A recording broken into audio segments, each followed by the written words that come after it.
Hello everyone, আসসালামু আলাইকুম। Bangladeshi blogger Mitu channel থেকে আমি মিতু। আমার আরও একটি নতুন ব্লগে আপনাদের সবাইকে স্বাগত জানাই।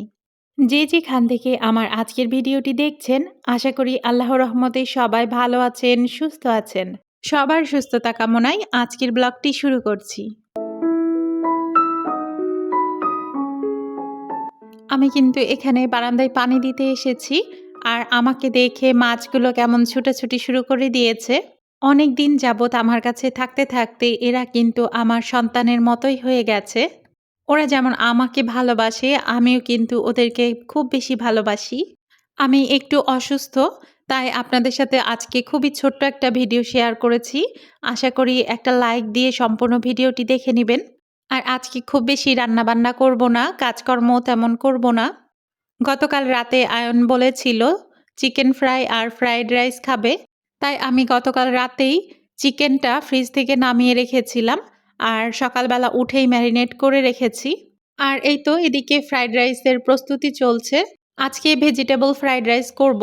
আমার ফ্রিজে কিন্তু চিকেনের ব্রেস্টের অংশ ছিল, চাইলে কিন্তু আমি ফ্রাইড রাইসে দিয়ে দিতে পারতাম, কিন্তু একদমই ইচ্ছে করছিল না খুব বেশি কাজ করতে, তাই কোনো রকম ভেজিটেবল ফ্রাইড রাইসটাই করেছি।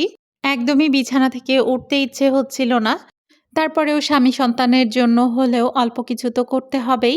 হঠাৎ করেই সকাল থেকেই খুব বেশি শরীর খারাপ।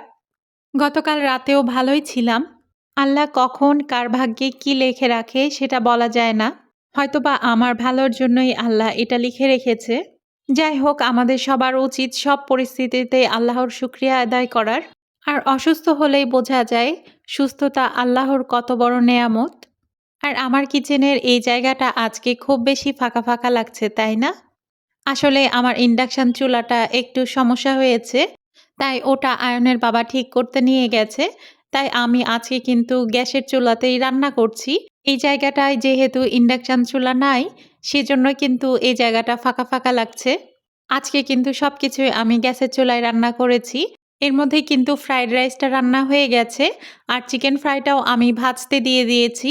চিকেন ফ্রাইগুলো ভাজতে দিয়ে তারপর আমি চলে এসেছি আয়নের রুমে। গতকাল রাতেই কাপড়গুলো ধুয়ে দিয়েছিলাম, আর এর মধ্যে কিন্তু শুকিয়ে গেছে। আর এখন এই কাপড়গুলো ভাঁজ করে যার যার নির্দিষ্ট জায়গায় রেখে দিব। রান্না শেষ করে তারপরে একবারে রেস্ট নিব, সেজন্য কিন্তু রান্নার ফাঁকে ফাঁকে এই কাজগুলো আমি সেরে রাখছি, যেন কাপড় ভাঁজ করার জন্য আমাকে আবার উঠতে না হয় অন্য সময়। কাপড়গুলো ভাঁজ করা শেষ হয়ে গেছে। এখন কিন্তু আমি এগুলো উঠিয়ে নিয়ে যেখানে এই কাপড়গুলো থাকে সেই নির্দিষ্ট জায়গায় আমি রেখে দিব। আমি কিন্তু ভালোই বুঝতে পারছি আমার শরীরটা কিন্তু বেশ কয়েকদিন খারাপ থাকবে। তো এই ভিডিওটা দেওয়ার পরে আমি আর কয়েকদিন ভিডিও দিতে পারবো কিনা জানি না। আপনাদের কাছে আমার অনুরোধ, আমি যদি ভিডিও দিতে নাও পারি, প্লিজ আমাকে কেউ ভুলে যাবেন না। ভিডিও দিতে না পারলেও আমি যেসব আপুদের ভিডিও দেখি, ওইসব আপুদের ভিডিও ঠিকই আমি দেখে দিব। আর এর মধ্যেই কিন্তু চিকেন ফ্রাইগুলো ভাজা হয়ে গেছে, আমি এক এক করে উঠিয়ে নিব। আজকে কিন্তু সংসারের খুব বেশি কাজ করিনি, তারপরেও কেন যেন সময়ের সাথে পেরে উঠছি না। সময়টা কোন দিক দিয়ে যেন পার হয়ে যাচ্ছে, তবে আমার কাজটা এগোচ্ছে না। আর সবকিছু যেন উল্টোপাল্টা করে ফেলছি। এইটুকু কাজ করতে গিয়ে কিন্তু এর মধ্যে দুপুর ১টা পার হয়ে গেছে। একবার চিকেন ফ্রাইগুলো ভেজে নিয়ে আরও একবার ম্যারিনেট করা চিকেনগুলো দিয়ে দিচ্ছি ভাজার জন্য।